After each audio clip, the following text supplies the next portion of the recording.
Welcome back to Zombie Recaps. Today, we will talk about a horror movie from 2019 titled 47 Hours to Live. Spoilers ahead. Watch out and take care. The movie starts and we see Cadence, who's on her phone, and she's driving on a busy road. She uploads her pictures online, all while driving, and almost gets herself into an accident. She breathes a sigh of relief, but then she gets hit by a car from behind. Two men get out and start banging on her car. They point it to their phone and they say they need to use her phone. They seem desperate, but Cadence doesn't open the door and drives away from them. Soon one of these two men gets hit by a car, which kills him instantly. After almost getting into an accident, Cadence is still on her phone. She's keeping her followers updated on almost everything at this time as well. She almost runs over a girl.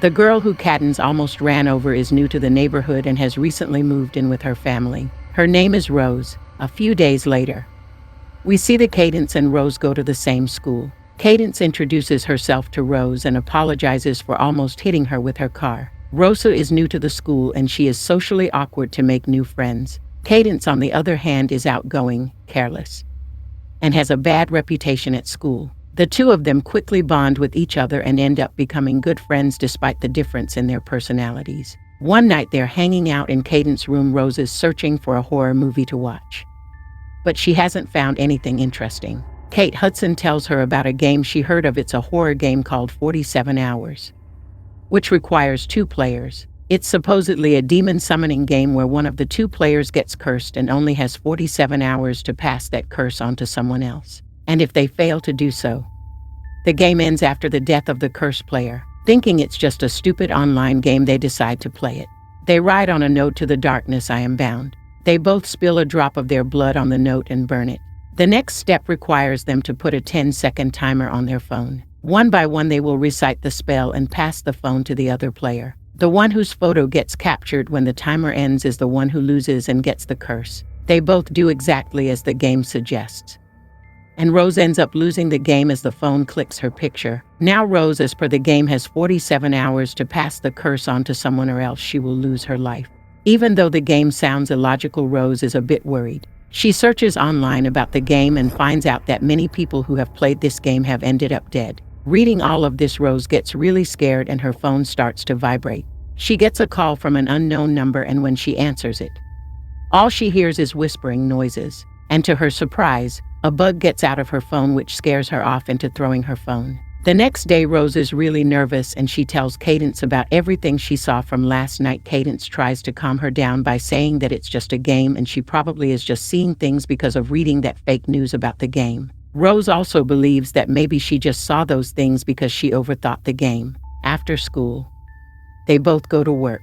Rose goes to the washroom and she feels a weird atmosphere around her. She hears weird noises, then it gets pitch dark. She checks and sees that the doors were shut. She opens the doors and goes back to wash her hands. The door then suddenly shuts on its own and a demon-like figure grabs her from behind.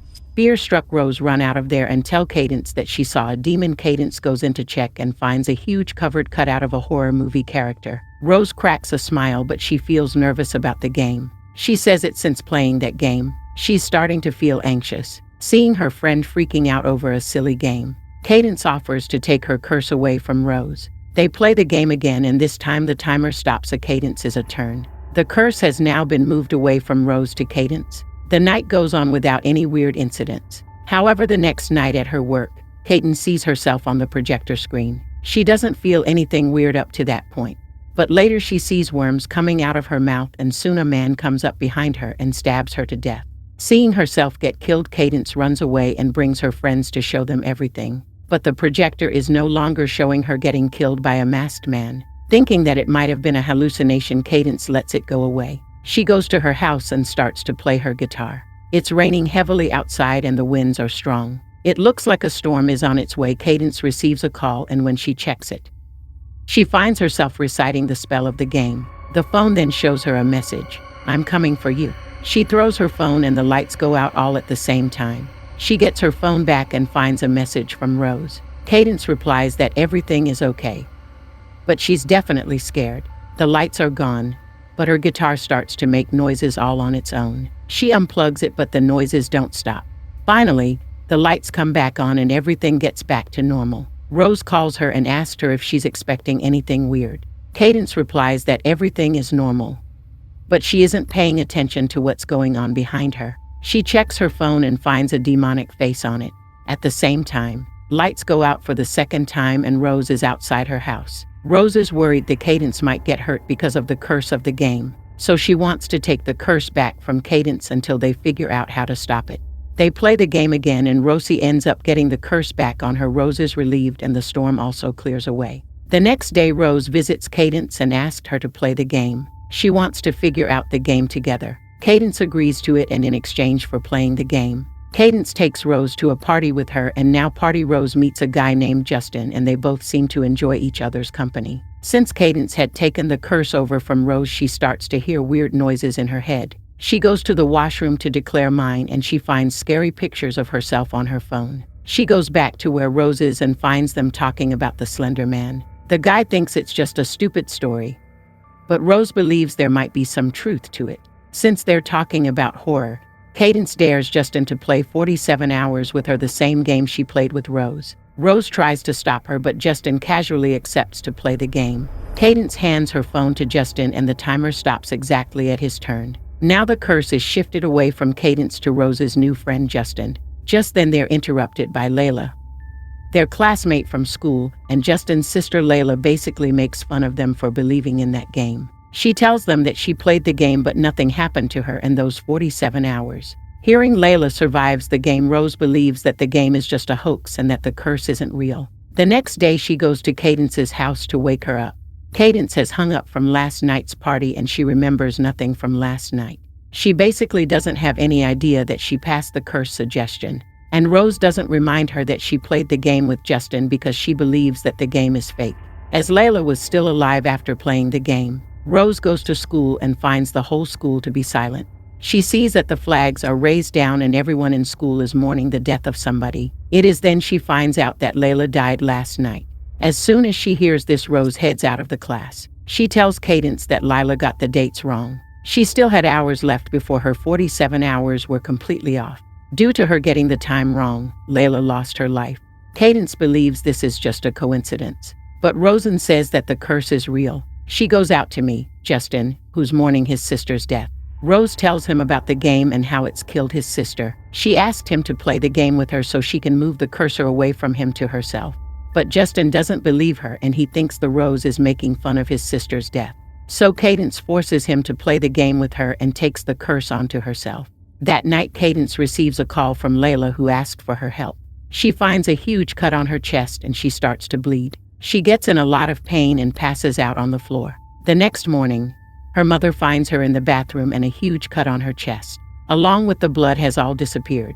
Cadence tells Rose about everything, and together, they decided to figure out how to win the game. They search online and find an address to a person who might help them. They go to that address, and they find the woman who runs the website where they found out about the game 47 hours. But the woman reveals that it was not her who wrote about the game. Numerous people write on her website, and the story about 47 hours was written by someone anonymous. However, she gives them the idea of the person who wrote about the game. With the help of a hacker, they manage to find the address of that person. They go to that address and find an old man who tells them that he has never written anything in his life, and he certainly knows nothing about any horror game. They're about to leave, but they get called by two girls from inside the house. The girls look really creepy, and they know that Rose and Cadence were there because they had played the game. They asked how long they have been playing the game, and Rose answers that it has been a week.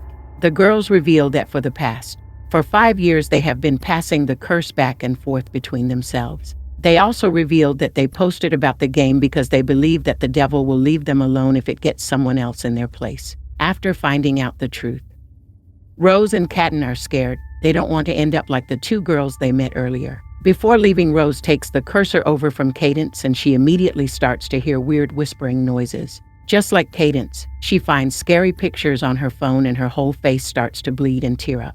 With every pass of the curse, the game was getting more and more intense. The next day at school, Cadden proposes to play the game with a death row inmate and pass the curse on to them. She believes that they'll die anyway, so they should do this to get rid of the curse. The Rose doesn't have it enter to let someone die with that game. That night, Rose goes to Cadence and asks her to play the game. They plan to do this until they figure out the whole game. Cadence at this point is a bit annoyed by all of this. She plays the game and the timer stops at her turn.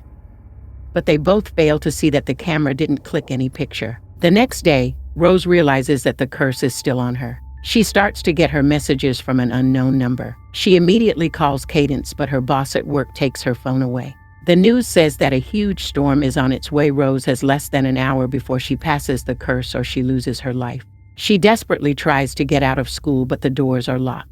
She noticed that the school janitor and follows into the bathroom, but it's all empty. She opens the door and finds a ghost that charges forward and pins her down. Rose kicks the ghost and manages to run out of there. She finds the cheerleading team and asks them to play the game with her. But the girls call her a freak and no believer at all. Then one of them agrees to play the game. Rose gets happy and hands her phone to the girl.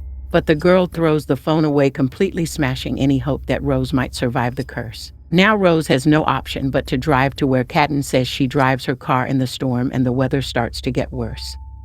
Or the car gets hit by hail and Rose ends up crashing your car into a tree. The car catches fire and the door gets jammed. Rose somehow manages to get out of the car. The sirens wail, alarming everyone of an incoming storm. Cadence also leaves her word, fearing the Rose might be in danger and call it bad luck. Rose reaches there just minutes after Cadence left to find her. Rosa immediately calls her and asks her to come back. Meanwhile, the storm is getting stronger and stronger. Cadence finally comes back, but before they can play the game, they notice a huge tornado is heading towards them. They both get inside the car, but the car gets caught in the storm and it gets pitch dark. Rose gets heavily wounded and Cadence in a hurry makes her play the game. Rose takes the phone and recites the spell. She gives the phone back to Cadence, who is about to take the curse away from Rose. But unfortunately, the phone dies and they possibly can't continue the game. The 47 hours are up and a huge chunk of debris comes falling from the sky and kills Rose in front of Cadence. Now the story of how Rose became a victim of the game gets circulated online. Received 2 teenage girls who read that story, and they don't believe the game to be real. One of them dares the other to play the game, who naively accepts it and ends up taking the curse. But the question that remains is, does this girl really not believe in 47 hours, or is she just moving the curse away from her? That is all for this video. I hope you liked it. If you did, give it thumbs up and subscribe to Zombie Recaps and turn on notifications so you can get notified by YouTube when I upload a new video. Thanks for watching.